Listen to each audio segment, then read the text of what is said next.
หมายสูงพี่น้องผู้บริหารเขากูก็ค่ะคำขณะก็ตกแม่นอยู่คืนวันที่19เดือนธันวาคมปี2526เอาขามาพบทบยากันในข่าวยามกลางค่ำกันเนาะคำนั้นก็เดี๋ยวมาลึกอีกนึงค่ะเนาะหลายวันแล้วก็อำไลมาพบทบยากันคำขณะก็ขึ้นมาพบทบยากันแทงค่ะเนาะวันเมื่อไรก็เกี่ยวข้องในรองปางตึกตั้งตะวันออกกลางดังอเมริกันและอิหร่านเนี่ยเปียกซ้ำว่าไล่กึดตึกกันมาในสิตาก็ทั้งสองฝ่ายนั้นก็ตึกเปลี่ยนปางตึกน้ำลายต่อกันอยู่คือใหญ่ไปถัดไปไหว้ไล่ครับเนาะเมื่อว่าสอมจึงโดนัลด์ทรัมป์ผู้นำเมืองอเมริกันออกมาปืนเผาเหรียญลิ้นใหม่อันเกิดขึ้นในข่าวยามปางตึก5เหรียญอเมริกันเลยดังอิหร่านนั่นครับเนาะประธานาธิบดีโดนัลด์ทรัมป์ปืนเผาไว้ว่าไล่เลียนลินใหม่เที่ยงเย้าอันนั้นก็ติเปลี่ยนตีปังหลายข้อมุดเฮียงแลจอมจึงโดนัลด์ทรัมป์ได้มันหยองห้าเปลี่ยนสังแลปางตึกในซ้ำไปเป้อิหร่านไล่ซ้ำว่าปางหลายข้อมุดในเปลี่ยนเลียนลินเมืองใหม่เป็นเมืองใหม่ของอิหร่านเป็นเมืองใหม่ของอเมริกันครับเนาะเป็นเลียนลินใหม่นะครับเนาะตีปังหลายข้อมูลในย้อนเปิดมันเปลี่ยนเสียนต่างเรียนคือตอนตาหลายเมืองในลุงฟ้าอันไรกล้าขายสู้กันนี่จอมจึงโดนัลด์ทรัมป์ก็หันว่าที่ไหนๆมันเปลี่ยนเส้นทางยุทธศาสตร์ตั้งการศึกและตั้งการไปมักมีย้อนนั่นแหละปางตึกนั้นต่อให้อิหร่านยอมซุ่มก็เย้ายอมก็เย้าก้อยกาตอนตาอเมริกันได้เตรียมมักมันปังหลายข้อมูลในเปลี่ยนของอเมริกันอันนี้ก็โดนัลด์ทรัมป์ออกมาปืนเผากันเนาะก็น่าว่ามาด้วยภายตั้งอิหร่านซ้ำหันถึงซึ่งคือหลาดีอเมริกันปืนเผาว่าปางหลายข้อมูลในเปลี่ยนของอเมริกันกว่าเย้านั่นเนี่ยอิหร่านก็ขึ้นตอบโต้ประธานาธิบดีโดนัลด์ทรัมป์เขาเนาะเพราะเดี๋ยวเอาข้อความลาเสยึดเอาวันเมืองได้อันนั้นก็มันเปลี่ยนข้อความอันอยู่ในรวมไว้ลองเปลืองเปลี่ยนเต้นั่นอิหร่านก็ยังตึกกุมกำปังหลายข้อมูลไรเตรียมทวนๆอยู่อันที่ผู้นำเมืองอเมริกันปืนเผามักมันว่าปังหลายข้อมูลเป็นของอเมริกันกว่าเย้านั้นในลองเป็นเต้นั่นอำใจซึ่งนั้นจอมจึงโดนัลด์ทรัมป์ในเปลี่ยนก้นหยอกเลียนเปลี่ยนก้นอันอำนาลียุ่มยำที่สุดในลุงฟ้านะครับเนาะอิหร่านเขาก็กล่าวเนเซซอมจอมจึงโดนัลด์ทรัมป์ครับเนาะก็ได้โดนัลด์ทรัมป์ก็ว่าเสปืนเผาปังหลายข้อมูลในเปลี่ยนของอเมริกันกว่าเย้านั้นจอมซึ่งโดนัลด์ทรัมป์ยังปืนเผาแทงว่าเส้นต่างตาเดกับสิบที่ต่ออิหร่านนั้นปิกตายกูตั้งเย้าอำเมียวภายดังพ้องต่างเมืองเกาหลีพ้องต่างนอกเมืองเกาหลีตากับสิบต่ออิหร่านนั้นปิกตายแบบกูภายนะครับเนาะมีสังตาเดติดต่อกับสิบต่ออิหร่านเย้าปางตึกก็เตขึ้นเข้ามาขึ้นแทงกำนึงนะครับเนาะโดนัลด์ทรัมป์ก็ปืนเผาไว้จังนะครับเนาะก็ในว่าเสประธานาธิบดีโดนัลด์ทรัมป์ปืนเผาว่าปางตึกเด็กเกิดขึ้นแทงนั้นในภายดังอิหร่านก็ขึ้นตอบขึ้นหาวแฮงว่าสังเจว่าโดนัลด์ทรัมป์ปิกอึดการอุปโภคกูผายาวเลยปืนปางตึกใหญ่ต่ออิหร่านเตตึกยื้อใส่ตับซึกอเมริกันอันอยู่ไว้ตั้งยุโรปกูเมืองนะครับเนาะอันอยู่ไว้ตั้งยุโรปนั่นก็เตมีเหมือนเจ้าหน้าอังกฤษเขาเนี่ยหลายๆเมืองนั่นครับเนาะอันอยู่ในยุโรปอิหร่านลาว่าเตยื้อใส่ในยุโรปอันนั้นก็อิหร่าน2เตมีนำกัดยื้อใส่ยุโรปครับเนาะ2เตยื้อถึงไรเมื่อตั้งได้ภายดังอิหร่านเขาในเขาลาดว่าเขายื้อถึงไรในยุโรปแล้วก็ยื้อถึงไรอังกฤษครับเนาะก็กล่าวว่าเมื่อไหร่ก็เพราะว่าอเมริกันปืนปางตึกต่ออิหร่านเพราะกำในตั้งยุโรปในเปลี่ยนเป้าหมายสูงสุดตอนตับซึกอิหร่านที่เขายึดซิมตับซึกอเมริกันอันอยู่ยุโรปนะครับเนาะอันนั้นก็หวังว่าทั้งสองฝ่ายนั้นเป็นปางตึกทำลายปางตึกอันยื้อกันได้ก็ไปเกิดขึ้นครับเนาะก็มันเปลี่ยนปางตึกทำลายอเมริกันก็รัดว่าซิมปางหลายข้อมูลเป็นของอเมริกันก็เย้ากำในอิหร่านก็รัดว่าเป้าหมายปางตึกสังเกตว่าอเมริกันมาตึกต่ออิหร่านปอกกำในที่เปลี่ยนปางตึกในยุโรปนะครับเนาะอเมริกันอิหร่านได้ส่งขีปนาวุธเนาะได้ยื้อขีปนาวุธใส่ในยุโรปอันนี้ก็บอกว่าทั้งสองฝ่ายนั้นได้ก็คัดใส่เฮ็ดปางตึกน้ำลายกันไปเย้าไปไหว้ครับเนาะปางตึกนั่นแหละเมื่อเร็วนี้โดนัลด์ทรัมป์เนี่ยมันก็เลยกึดกว่าครับเนาะอันกึดปางตึกอันนี้ก็เปลี่ยนอเมริกันกึดกว่าอันตั้งเพราะอเมริกันกึดปางตึกปุ๊บในอิหร่านก็กึดซ้อมตั้งหลัง กำในทั้งสองฝ่ายนี่ก็บอกว่ากึดกันกว่าเลยมีลองอุปโภกันครับเนาะที่กึดตึงนั่นก็แต่ว่าทั้งสองฝ่ายนั้นหันว่าแห้งเซาเก่าในอ่อนๆเนาะเหมือนเส้นหนังอเมริกันก็ลาดว่าเครื่องหลักหนักเหมือนเส้นหนังอันที่การตั้งกาหาวในมันลดอีลงอันนี้ก็เอาลองมาตั้งเสียเลยกึดตึกกว่ากำในก็อิหร่านก็ลองเอาตั้งว่าอเมริกันตึกเขาก็ได้กึดต่ออเมริกันอันนั้นเดี๋ยวจือว่าทั้งสองฝ่ายตกลงเสียเลยกึดกันเนาะเพราะว่าต่างฝ่ายก็ต่างหันตีอ่อนๆกันแล้วก็กึดตึกกันกว่านั่นค่ะเนาะเอาต่างฝ่ายก็ตามตึกกันก็เย็นเป็นฟังตึกน้ำลายกว่าทั้งสองฝ่ายค่ะเนาะนั่นได้เฮาได้ไล่10ตัวแทงว่าอเมริกันนั่นเพราะว่าเพราะยันเบอร์ประธานาธิบดีโดนัลด์ทรัมป์นั่นส่งลูกชายมันกว่าทั้งตะวันออกกลางหลายๆเมืองค่ะเนาะกับอุบโอตอนตาที่หาแนวต้านได้กึดต่ออิหร่านก็กับอิหร่านซะว่าเฮามีสั่งตาได้อุบอเมริกันแล้วอันอเมริกันปืนพาว่าอิหร่านเลยตั้งอเมริกันลักอุบกันอันว่านั้นก็เป็นลองเตะมีมาเกิดขึ้นลองว่าตั้งสองฝ่ายได้ตึกได้อุบโอกันในครับเนาะก็ในประธานาธิบดีโดนัลด์ทรัมป์ก็ใจรับนั่นขนาดเนาะว่าอิหร่านในฮักนาเฮาหมอกกันในเฮาก็ได้จัดการอิหร่านเหมือนเช่นว่าการไปมังมีปิกให้ตายแล้วก็เส้นทางการอุบโอปิกพักดูการอุบโอกูภายโดนัลด์ทรัมป์ก็ว่าปืนผาร้องในเสทั้งสองฝ่ายขึ้นสึกเคียงข้างกันมากขึ้นครับเนาะย้อนเปิดปลาหลายข้อมูลในทับในเปลี่ยนอิหร่านยึดกุมกำไว้ทับนอกซ้ำเปลี่ยนอเมริกันครับเนาะเพราะว่าที่อเมริกันยึดไว้นั่นก็อเมริกันว่าเป็นของอเมริกันที่อิหร่านยึดไว้อยู่นั่นก็อิหร่านก็รัดว่าปลาหลายข้อมูลในมันตีอยู่ที่อิหร่านก็ว่าตีปึดปันไผกว่าปันไผกว่าอยู่ที่อิหร่านได้ตีวางแผนกว่าในครับเนาะต่างเมืองนั้นเกี่ยวข้องสังเกตว่าใครลัดผ่านปลาหลายข้อมูลก็ให้เอาตั้งจ่อยแถมที่อิหร่านนะครับเนาะก็ต่อให้อิหร่านได้ปึดเส้นตั้งปลาหลายข้อมูลเลยหลายๆเมืองยอมจ่ายบันยอมจ่ายเงินบันอิหร่านสิเลยตีออกกว่าในซิต้าก็อเมริกันนั้นปล่อยครับเนาะทับนอกในอเมริกันอึดไว้ครับเนาะอเมริกันได้เอาอย่างซึกเอาอย่างซึกเอาฮึดตึกกันขนาดเนาะเอามาวางไว้ในปลาหลายข้อมูลครับเนาะมาวางไว้ทับนอกมันนั่นครับเนาะเหมือนเช่นหนังปานามานะครับเนาะปานามาในเตๆเป็นอ้อยหลีของอเมริกันแล้วก็เป็นลูกจุ่มของยุโรปแล้วก็เป็นNATOจ้อมครับเนาะ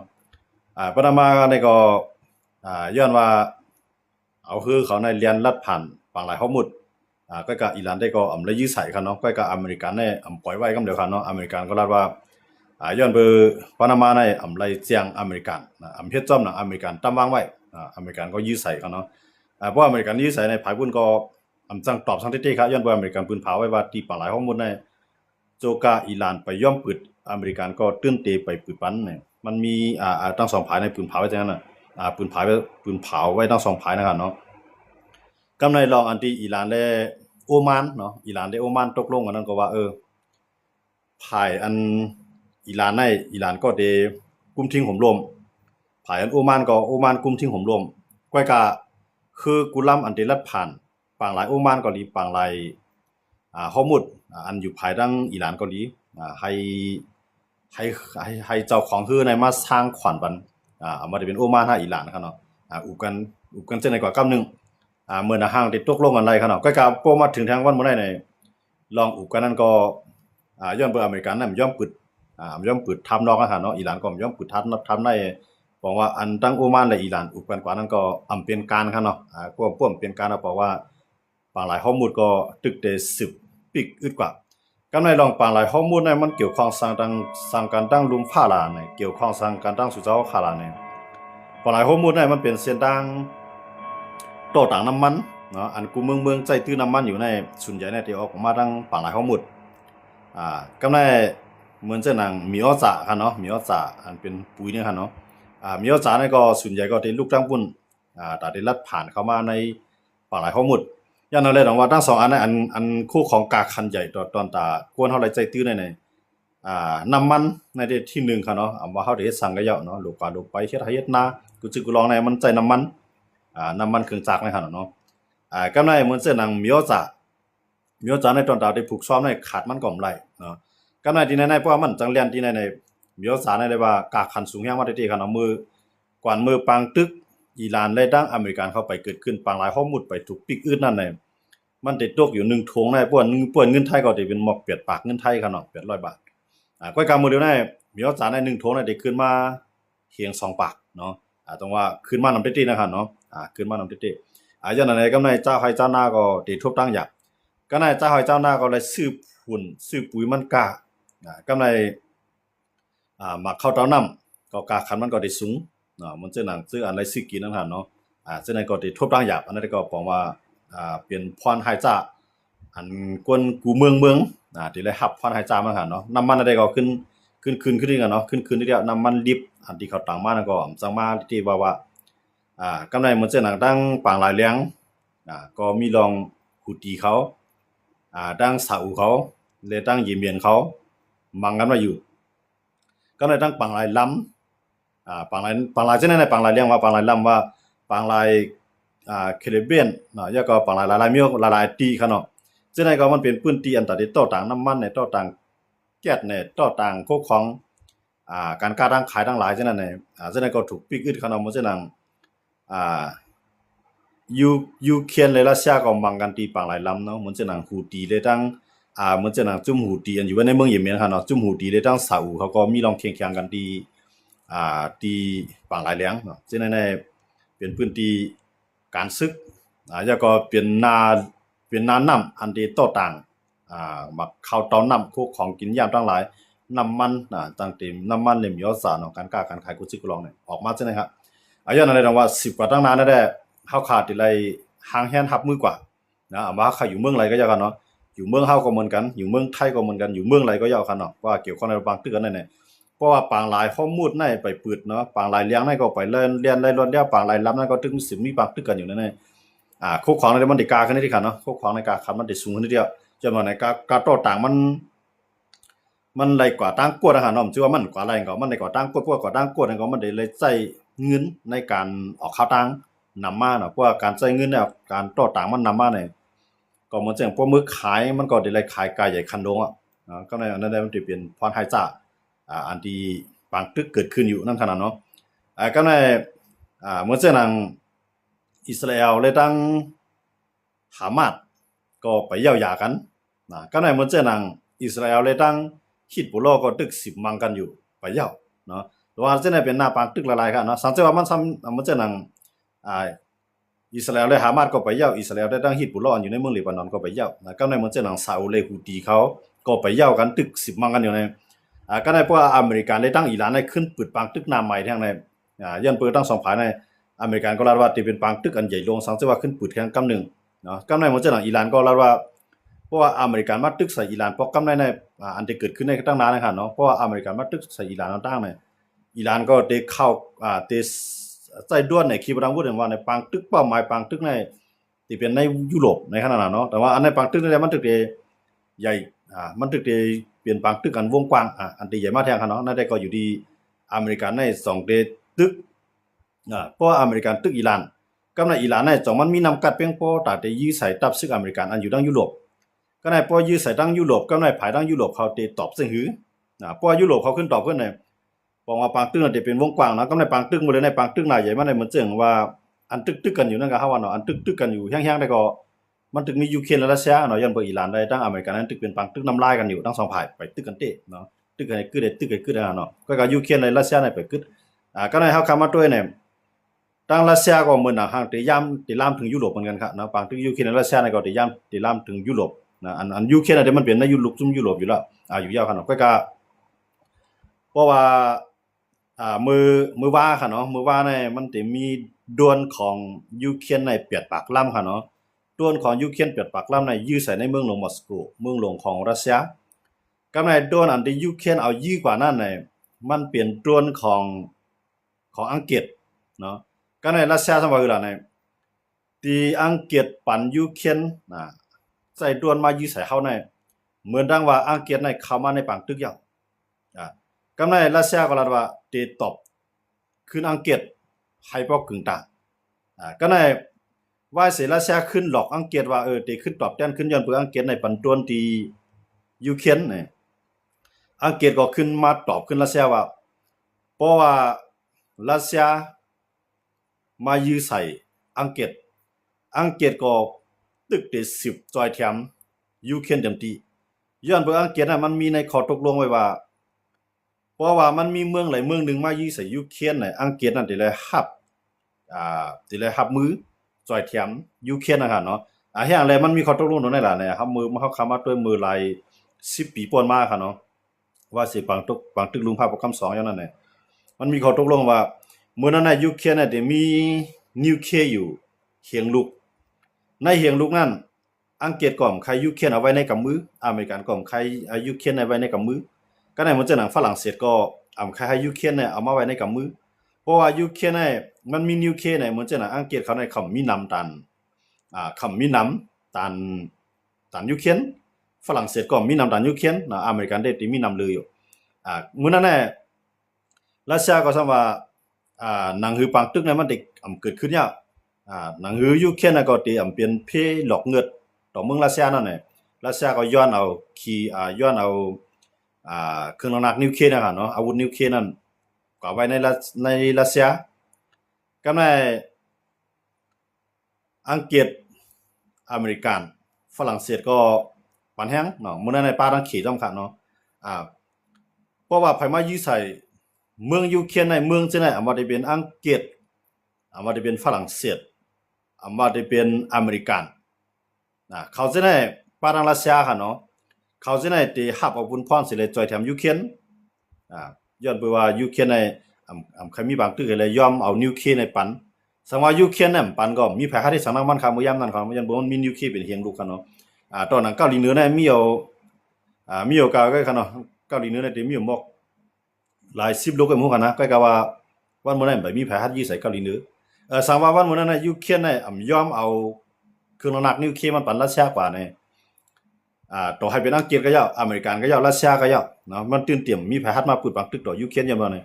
นิวเคลียร์เฮียงลูกในมันใช้ง่ายขนาดสังว่ายื้อใส่หมอก10ลูกในเมืองเล็กๆจังนั้นก็หาได้กว่าในจุเพียบตานะครับเนาะยันอะไรดังว่ายูเครนยันเบอร์ใครมีรองปังตึกใครอยู่เลยกัดเย็นพวกนั้นก็พวกอังกฤษพวกอเมริกัน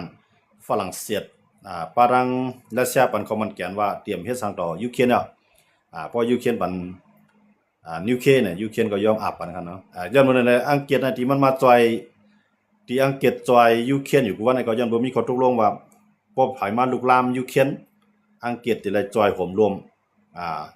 ตอนที่เลยจอยบันลองโหมรวมเมืองยูเครนนั่นค่ะเนาะกับในอเมริกันก็มันมีข้อตกลงในอเมริกันก็จอยอยู่นะกับในรัสเซียซังว่าอังกฤษในยอมปันให้ยูเครนในใจด้วนอันคึดจันนั่นค่ะเนาะ อยู่ไรเป็น2เฮงหลักค่ะเนาะร่างกายมันค่ะเนาะลูกที่เมืองลงลูกที่เมืองของยูเครนเนาะอยู่ใส่เมืองลงมอสโกของรัสเซียอันในรัสเซียในชุ่มน้ำค่ะเนาะน้ำมันในเป็นเมืองเตียนมีน้ำมันนำยาก็ส่งขายน้ำมันตั้งหลายก็กะว่ามื้อในรัสเซียเป็นเมืองเตียนไรกวัดน้ำมันกว่าอย่าเมื่อไหร่อันเป็นโรงแจ็ตของน้ำมันนั่นค่ะเนาะอันเป็นโรงแจ็ตของน้ำมันเนี่ยบ่ได้เป็นปั๊มน้ำมันเนี่ยยูเครนย้ายไปแล้วค่ะเนาะกันในคืออันที่โตต่างที่สีต่างไอ้แลที่เข้าจูเมืองรัสเซียนั่นน่ะยูเครนก็ยื้อไปนะค่ะเนาะยันอะไรดังว่าอันนั้นเย็นเป็นปากตึกน่าจะเตะเนาะยูเครนและรัสเซียนั่นไปหันเส้นต่างว่าที่กึดกันลงหลายนั่นขนาดเนาะต้องมันจังนั้นรัสเซียซ้ำว่าบ่ให้ปากตึกในกึดลงกับแผ่นดินนั้นเฮายึดหลายในฮาแคนเนาะมันจังฮารัดนะค่ะเนาะในฮารัดในฮาเมืองในปันรัสเซียกำในยูเครนก็รัดว่าค่อมปันไรเพราะว่าใครมันอุกกันที่ไรมีศึกจัดจึงลุงผ้าในเข้ามาการไว้หนังคือรัสเซียเตรียมจังเข้ามาเฮ็ดปังตึกวันดังหน้าก็กับรัสเซียว่าศึกยุโรปก็จะศึกจัดจึงลุงผ้าก็จะพายตื่นเตรียมไรเข้ามาเกี่ยวข้องซ้ำเพราะว่าศึกจัดจึงลุงผ้าของปันเข้าศึกยุโรปของปันเข้าเนี่ยก็ยูเครนกับฮู้ได้จังนั้นค่ะเนาะสังว่ายูเครนย่อมปันแผ่นดินกว่านี่ก็มันไล่ปองว่าปังตึกนั้นได้เย็นกว่านั้นค่ะเนาะย้อนเบอร์รัสเซียในปันให้มีศึกต่างเมืองมาปันมาข้ามปันลองโหมรวมของเมืองยูเครนนะครับเนาะยูเครนย้อนว่าเมื่อไรเฮาได้อยู่กันก็ให้ปูตินในตั้งเซเลนสกี้ในทบกันกับสื่อเนาะประธานาธิบดีเซเลนสกี้ได้ประธานาธิบดีปูตินให้ทบกันกับสื่อก็ใน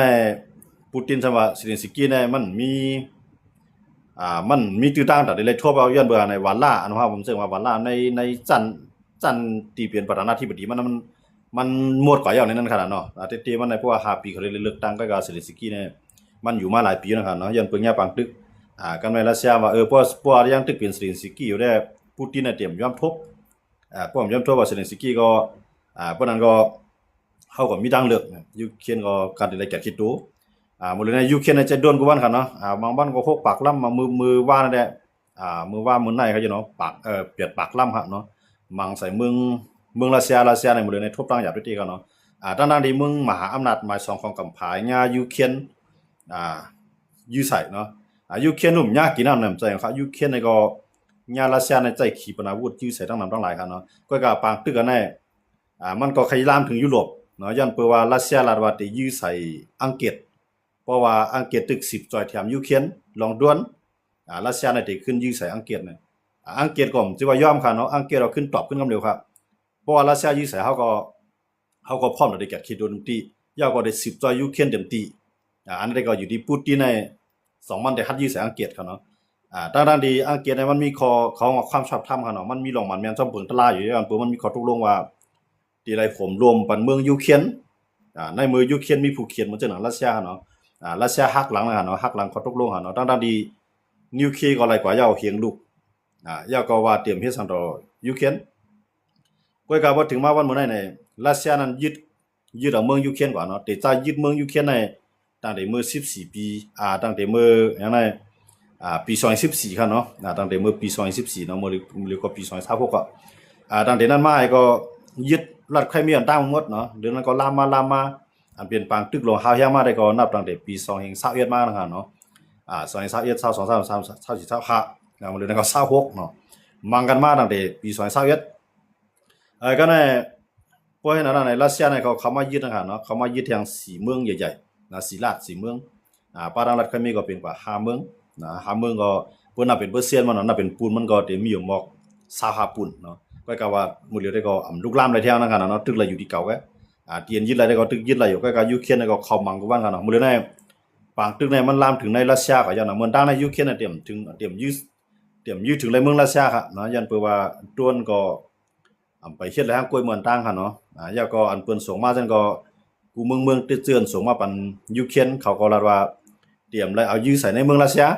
ก็ได้ยื้อแกะเขตตัวในเมืองยูเครนก็เนี่ยมาได้เป็นขีปนาวุธเนี่ยว่าได้เป็นด้วนเนี่ยเนาะอันอุ้ยหลีจอยมาเหมือนตั้งค่ะเนาะเตรียมให้ยื้อใส่ในเมืองรัสเซียย้อนเปิดกูปางตึกเนี่ยมันล้ำเพราะเอายื้อใส่ในเมืองรัสเซียก็ติดตั้งยื้อใส่เมืองชื่ออันปันเครื่องหนักยื้อใส่ในเมืองรัสเซียนะครับเนาะย้อนเปิดในเหมือนสนามยุโรปเขาก็ใครเฮ็ดปางตึกต่อรัสเซียนะครับเนาะที่งานมันก็ใครปางตึกต่อรัสเซียอย่างบ่เนี่ยรัสเซียเนี่ยมันเป็นเมืองมหาอำนาจแล้วก็เครื่องหนักมันยื้อถึงไรกูตีตอนตามเมืองเสื่อนอยู่ในยุโรปครับเนาะเขาจะในก่อนหนังเมืองเขาก็เลยกันเย็นอยู่หนังคือปางตึกน่ะเต็มถึงเขาในเขาก็อยู่ด้านหลังปันยูเครนในจอยแถมยูเครน